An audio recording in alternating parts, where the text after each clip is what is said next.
Hello, everyone, and welcome to episode 20 of Off the Rails with me, Claire.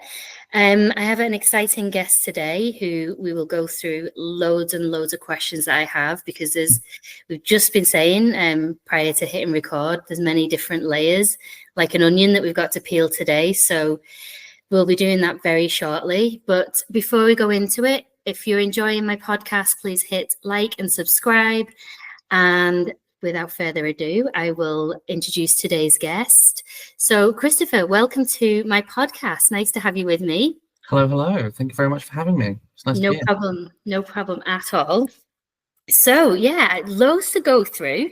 Let's go. And I think like one quick thing for everybody listening is, I guess I always like to kind of explain who I have in front of me and why I've kind of navigated to you in this example. So I am an ex-student of the University of Central Lancashire, and about a month-ish ago, I think, I seen one of their posts, and it was about your lovely self, saying that you're going to be on a documentary competition on the TV, which is with Marks and Spencer's Dress the Nation. And I was like, oh my God, this is amazing. We've got someone, let's say, on the TV worthy that I would love to speak to more, and hence why you're here today. So that's the connection. That's what drew me to you, let's say. Yeah. So before we get to that part, which is interesting, there's loads of other interesting parts that I kind of did a little bit of research on.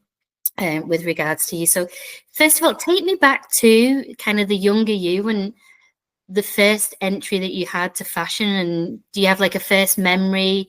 Take me from that right through to kind of when you started at, studying fashion. Was it always something you had? Was it, a bit of a twist and a turn before you got to uni? Tell me through that, please. It didn't start in fashion. It was very much a journey to get to fashion.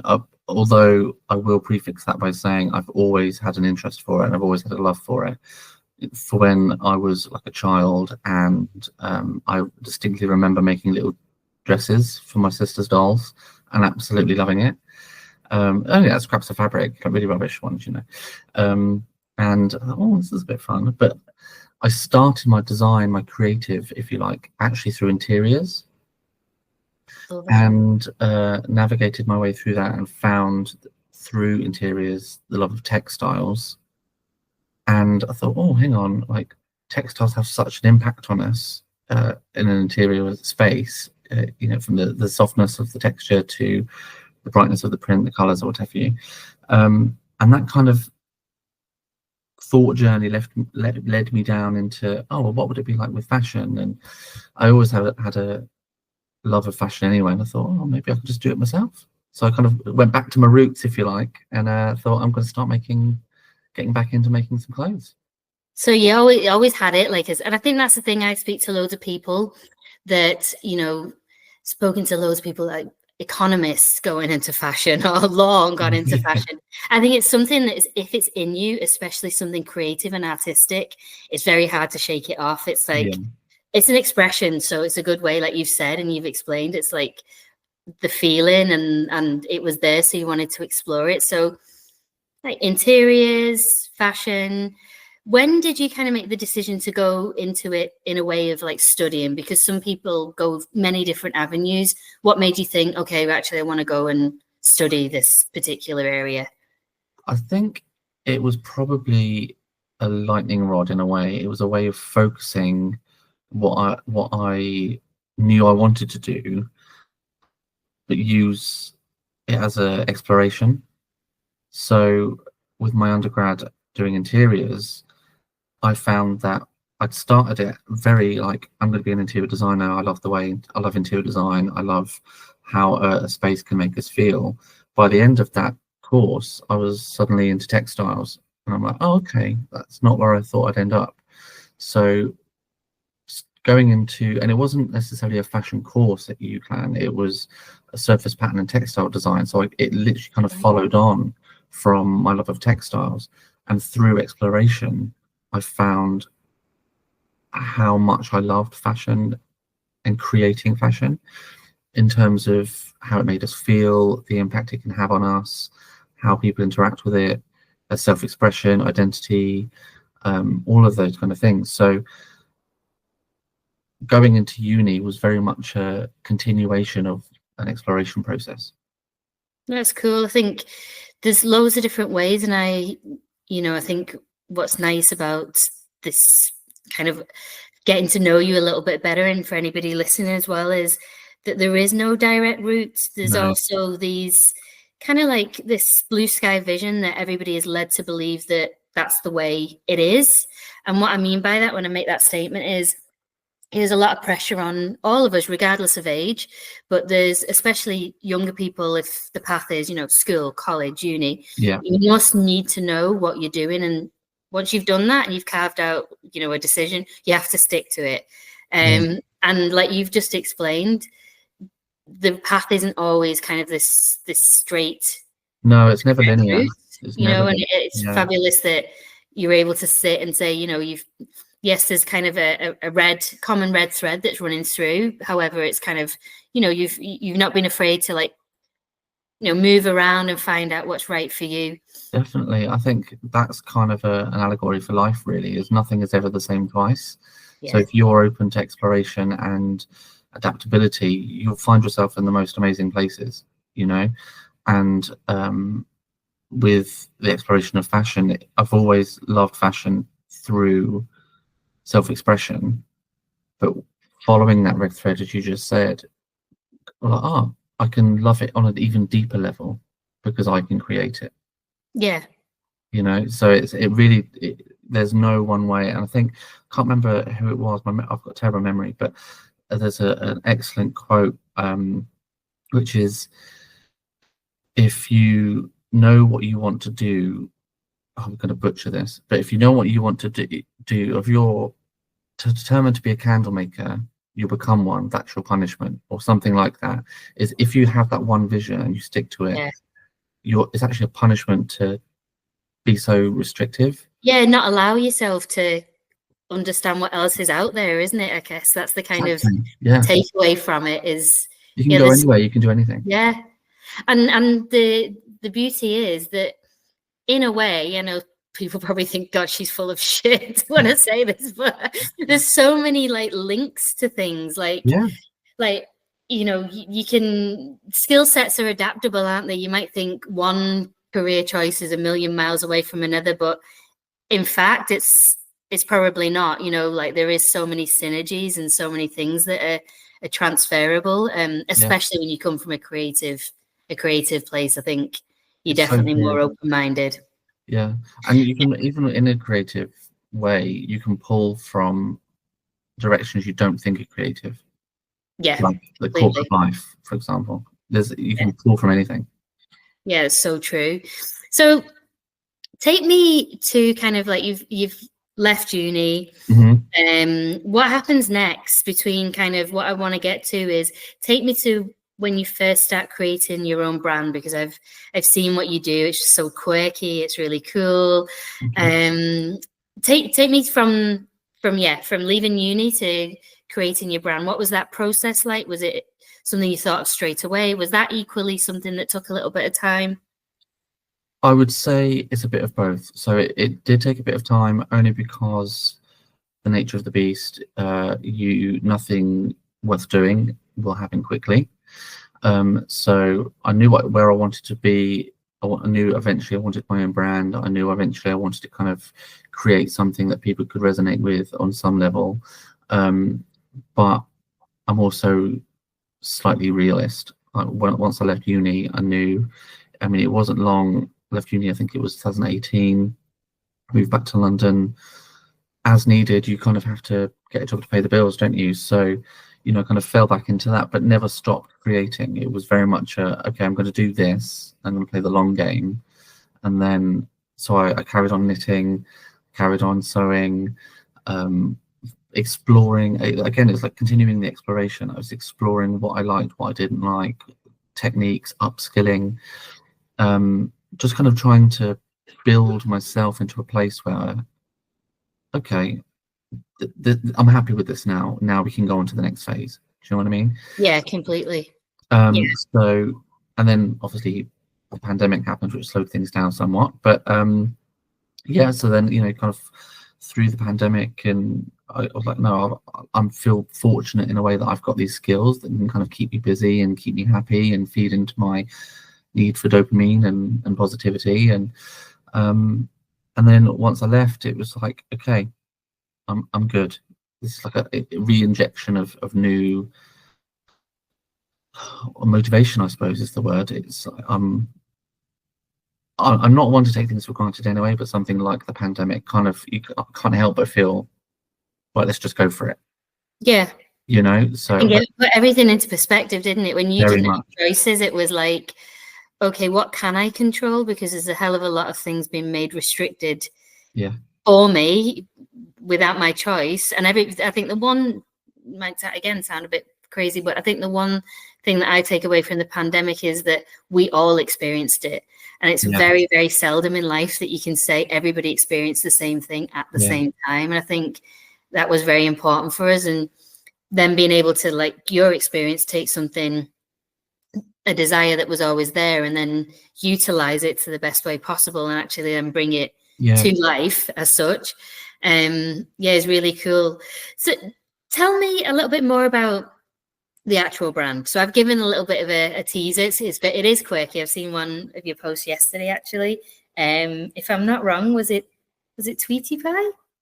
Yeah, there was a couple. So there was one that was a Tweety Pie jumper, and then another one which was Looney Tunes. Yes, that was it. Yes. And so my brand's House of Wincott, and my whole thing is I make fashion that elicits a feeling in someone. So it's something that because fashion is power, right? Fashion is power over how we feel about ourselves, how we relate to the world. So why not make our fashion kind of work for us? So my whole thing is I want to make pieces that make people either smile, make them happy. Quirky is a perfect word because it's something that you're never really going to see that much of. Yeah. Which automatically by nature is going to make you go, oh my god, that's different, and then like you're going to get engaged with it and make you feel like quite positive. So the Tweety Pie and the Looney Tunes was part of a Sustainable Fashion Week collection I did, and they actually were sleeping bags from 1990s that I'd upcycled into, one was a jumper and one was a bomber jacket. Cool. So where do you source things like that from?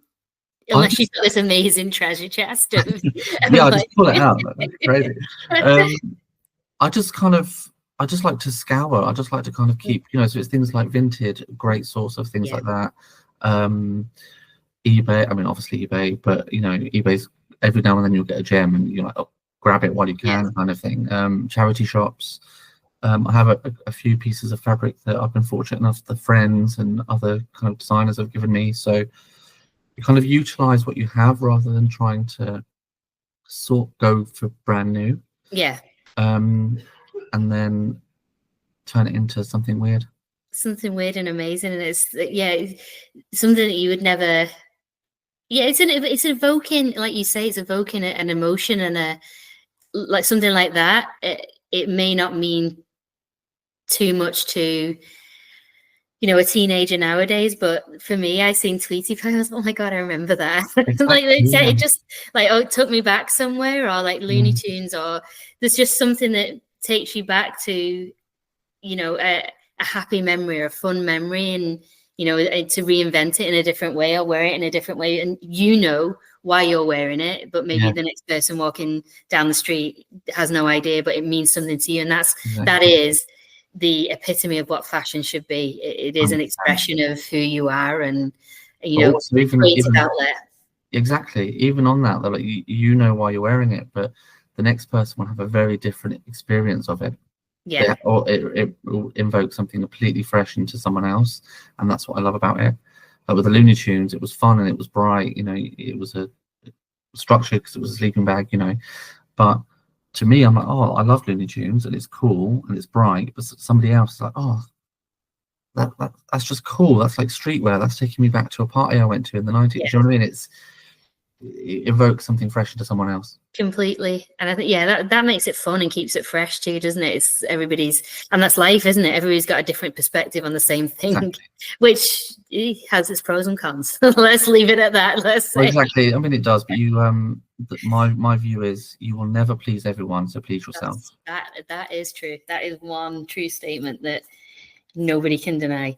Yeah. So one other thing that I loved, and it was in your bio, and I've got to ask you about it. So there's taro and Bourbon biscuits. Yeah. Okay, so are they together, or what are these two things that are obviously really important to you? Tell me about them. I'm dying to know. Yeah, well, I mean, they're not. Well, they are usually, because I'm usually having Bourbons when I'm doing tarot. But I read tarot cards. So I've been doing it for a very, very long time. I'll give readings to anyone who will want them. I read for myself very often. It's a really, again, it kind of follows the thread of emotion in most things that I do, but it's a very emotive thing. So when you read someone, not only is it's a privilege because you're reading someone's private life, right? You're tuning into things that they may not even know is there at the moment. So that's always a privilege of it, but it's a really fun way of connecting. Yeah, I can imagine. People. And it's the stuff that will come out you wouldn't even believe, but they never lie. They always tell you what you need to hear. Oh, I love it. I'm a true believer. I've had many tarot cards read about me, and I'm slightly obsessed, I would say, is probably the best way of describing it. Right. So that's another thing that intrigued me. I was like, oh, this is interesting.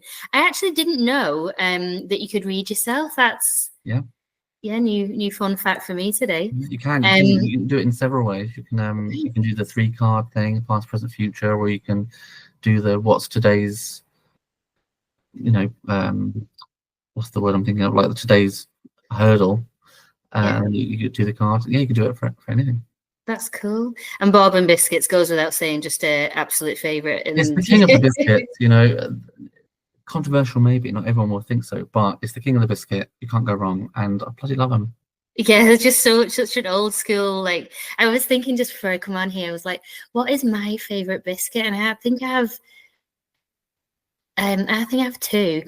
Do you know that I'm terrible for names of biscuits? So like the pink wafer, and it literally is like 3 layers of wafers. Those. Cardboard. Yeah. Yes. And the other one, my you can say party rings. Yeah, no. But I haven't had them in years. Yeah. No, the other one is actually my family are all Irish, and we always got the biscuits. They're like a little, like a biscuit base, and then 2 layers of marshmallows. Pink marshmallows with I think raspberry jam in the middle, and then coconut. And I just was like, when you talked about it, old school biscuits, that's really old school. Yeah, I can't remember the name of them. They're not. I think they're just called mallows.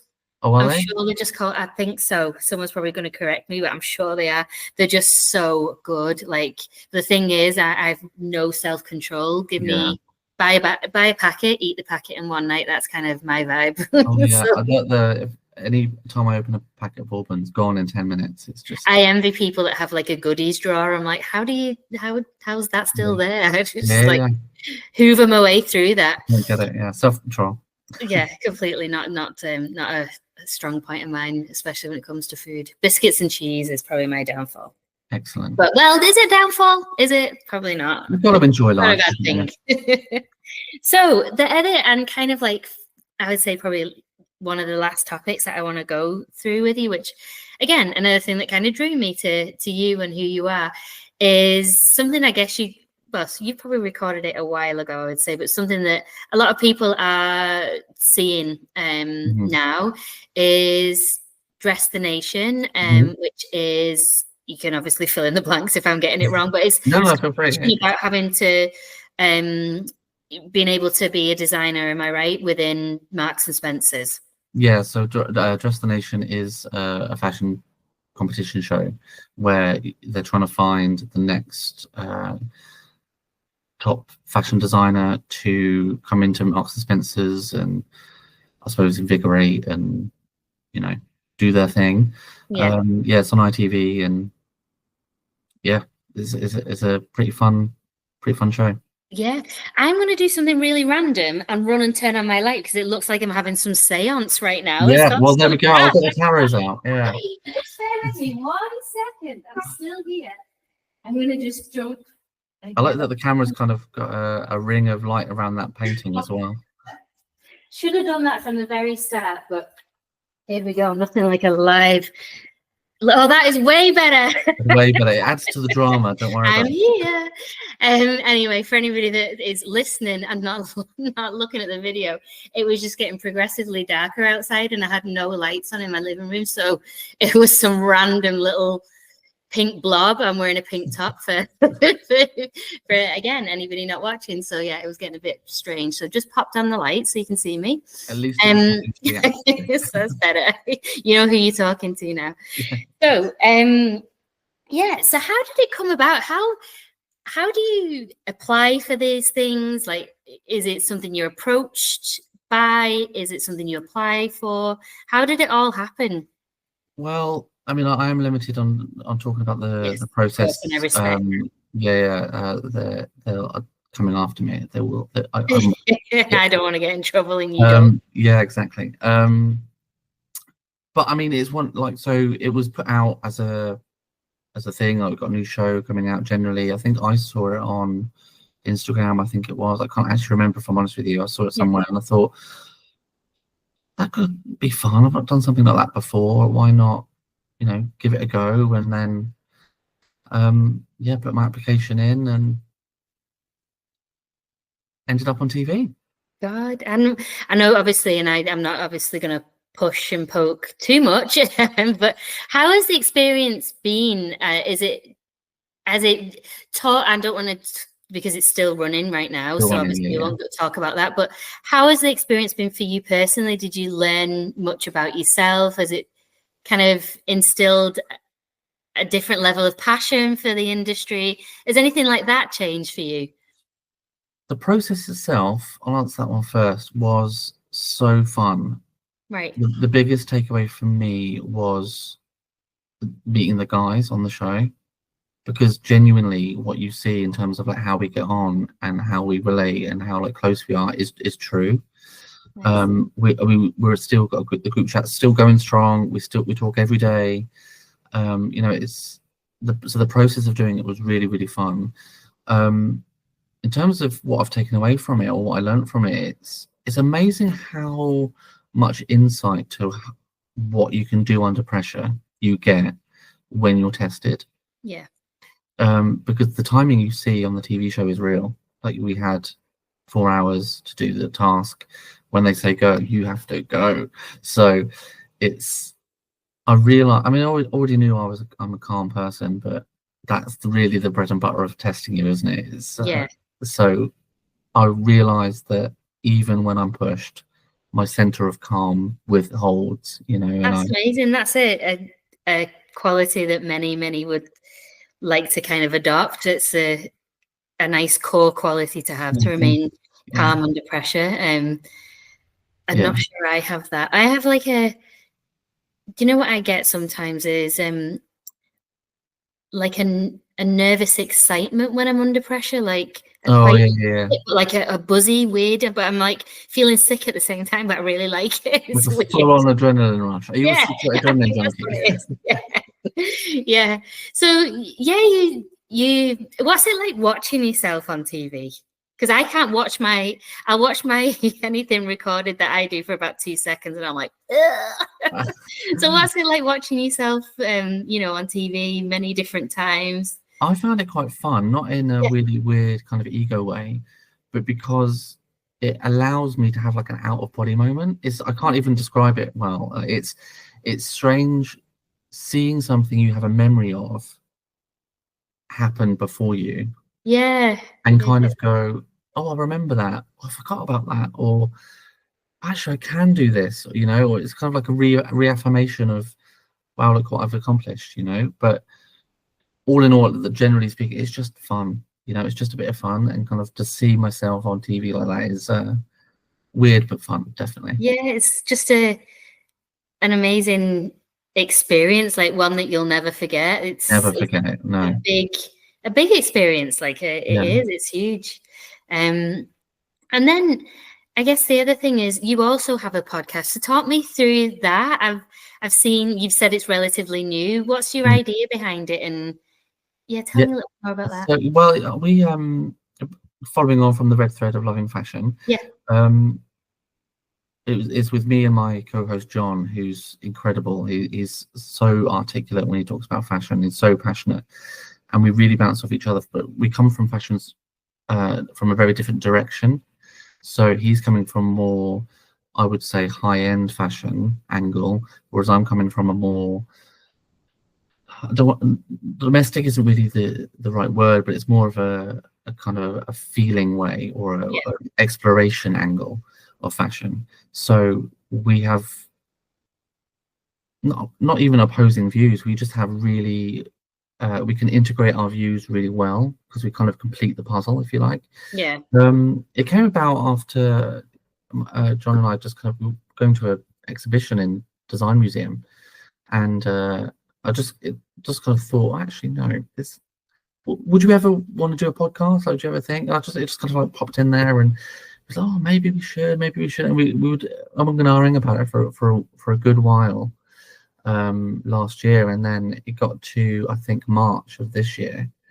I was like, let's just do it. Let's just go. Let's just bite the bullet. If we don't like it, we don't have to post it, or we don't have to carry on. But episode to episode, it's just got better and better, and we've enjoyed it more and more, and we've started having guests on now. So it's something I think I'm going to enjoy for a while.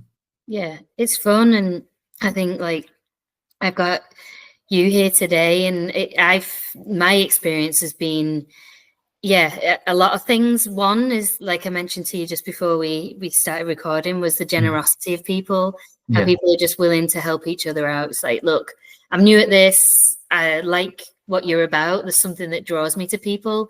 And my whole thing is anybody that's kind of, invents themselves, and like you've just spoke, like there's been so much to you so far, and you still don't, like, it feels like you're still only starting. You're ready to give anything a go. Of like, I've got my own brand, I've got my podcast, I've been on TV, I love to interiors. Like it's amazing. Oh, thank you very much. I just think this. So it gives you that level of enthusiasm, whichever part of the, whichever side of the table you're on, whether you're the person asking the questions or giving the answers, I think it's a great way of really getting to know people and letting, that kind of reinvention. And like I said before, I think there's a lot of kind of pressure on everyone. You must decide what you want, you must stick to a thing, and screw that. Like, it's the best from keeping moving forward, don't they? And you're an amazing advocate for that, like, for the amount of things that you've tried already, and keep kind of push you through. I really appreciate you saying that, because that's exactly kind of my viewpoint, is that, which is why you're going to say before about, we're all onions. We all have different layers. We all have different facets to our personalities and things that we love. There's no one solution answer as to what we should be doing in life. There's no formula that we should be following in life. And the journey I've been on, just creatively, professionally, personally, it's all over the show, because when you are open to new experiences, that's where you find the joy in life, and you really do find what you love to do the most and what feeds your soul. So doing a podcast now is giving me so much joy, especially with my co-host John, who's just a really good guy, so it's nice to do it with someone who's also as enthusiastic as you. And like you said, like you're speaking to people, and it kind of reinvigorates yourself. As creatives, we're social, right? We love to kind of integrate, collaborate. I think the minute you start imposing boundaries and blocks on you is when you stop growing as a creative. Yeah, I think that's a really nice way of putting it. It's the growth, because anybody that believes I know it all, I've been there and I've done that, is limiting yourself, and it's closing doors that shouldn't be closed. Exactly. There's so much more. Like, we continue to evolve. Nothing stops. The world doesn't stop. So Exactly. we shouldn't stop. You know, there's a lot out there. Yeah. And didn't Paul Smith start his brand at 42? Yeah, like when you're led to believe that everybody has their shit sorted really early in life, and it's all a lie. It's all a lie. It's all a goddamn lie. And then lie. These people that you later, I think maybe it's some sense of, I can only speak for myself, but some sense of insecurities when you're younger too. And then the older you get, you kind of look back and go, I was just as good as X, Y, and Z, or I was just as relevant, or whatever it may be in whatever context. And then you read these stats like, you know, X person opened their own business at 42, and the average person does this, blah, blah, blah. And yeah, it is in your late 30s, 40s, 50s. And you know, again, there's those pressures of ageism, and you should do this by this, and you should have this sorted by then. And it's just, I love speaking to people that think outside the box, and that everything is literally a tick box. And you frowned upon those things if you've not achieved a certain thing by a certain date or whatever. Look at these people who have done the tick box thing. People have followed that. Most time, well, in my experience, if you've ever spoken to someone who's done the formula in life, and I say, okay, that's great, but are you happy? 8 times out of 10, the answer is no, I'm not fully fulfilled. Yeah. But, well, you got to feed your soul, that's why. Yeah, completely. I think it's such an important message. So talking about feeding your soul, what's next? What have you got up the sleeve? Excellent segue. That was beautiful. Love that. Gosh, what's next? Oh, there's just so much that I plan on doing next. Keep going with my brand, obviously. I've got some great kind of collections that I want to be launching soon. I'm going to be launching a website as well, so keep your eyes open for that. Nice. I want to continue with the vein of upcycling, sustainability, because that's kind of where it has to go. So I'm going to, most of my collections will have that thread. Podcasting is still going to go strong. I actually am in the process of applying for a PhD for next year. Obviously, it's a very long process to apply for a PhD. I've already had my first kind of interview and stuff, so the ball is officially rolling, which is terrifying. But the PhD is going to be in what I intend to do, I should say, with my PhD is to work with fashion, but with smart textiles or some form of adaptable fashion that helps people. So, for example, someone who's maybe autistic and non-verbal, the clothes can do the talking for them. Wow, that is really, really, really nice. Yeah. So that's the next big thing on the horizon. Whilst I'm podcasting and branding and all the rest, all the other plates that you're spinning. I just really like being busy. Yeah, but if that works for you, that's it. But everything has such a strong meaning. Like you're doing a PhD that not only will fulfill you, but it has a goddamn good reason behind it. Like adaptable fashion is something that isn't represented enough by any means. I did a very small project in my last business when I worked in Berlin, and we were just touching on it then. And yeah, how neglected it has been is unreal. However, there are people like yourself and other companies that are starting to do so much more, and it's a minefield, and I think a lot of people touch it because they feel scared and intimidated by it. If you don't have the fear of failure, you'll find growth. So I think the PhD will be tough. I'm under no illusions because it's 5-year course, so it's going to be an up and down thing. But the red thread of everything I do, as I mentioned, has some level of emotion in it. So the fashion I do at the moment is to have a positive effect on someone's emotional well-being. The next stage is to have a positive effect on someone's mental and physical well-being. So, so important. Not even just mental health. It's someone's, I don't know, prone to epilepsy. There are sensors out there that can detect the change in your neurochemistry before you do and send out messages to the relevant people. The clothes themselves can adapt. You could have something that would then put a visor over your face or increase like padding around your neck. all of these kind of things that can be put into place. So it's hugely important to me that fashion has a positive effect on the world, because it has such a negative one at the moment.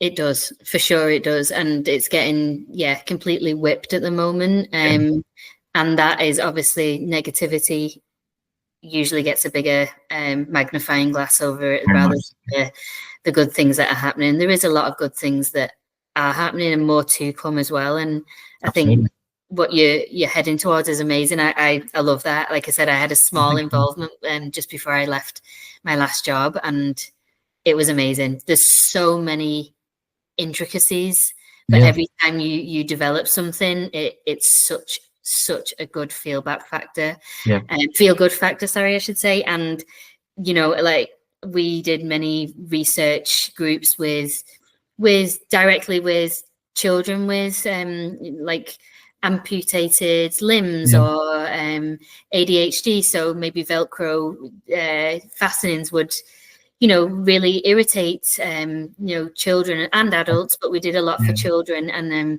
it was incredibly interesting. I found it like it really is interesting. Like, one of the guys actually on the show, Ryan, he's very passionate about having clothes have adaptability and accessibility for people who have some form of disability. And he's next level talented when it comes to that level of thing. And I just think people like Ryan, people who I spoke to when I was doing my PhD interview, they really are going to change the world in terms of how people can relate to it, because right now not everyone feels they can, because what they wear says a lot about them, right? So if you can have a small impact on people, you really do change the world. Yeah, exactly. And I think that's it. And that's the right attitude to have. I think some people are like, oh, I don't get it. And my input will make very little difference. So I'll just walk away. And like you've just said, every little difference does help and does have an impact. So anybody that is listening, make sure that if there is something you're interested in, and, basically scratch that itch, because it's worth doing. You'll always learn something about yourself. And if that forward learning can have an impact on somebody else, then all the better. What's better than that? That's an amazing feeling to have. My sister and I have this thing that we say, which is never have a what if. Yeah, it's a nice takeaway for sure. I think if more and more people could, foster that ideal, then we would all be in a much better place. So if there's just a couple of people that we can convince to not have, we'll do it together.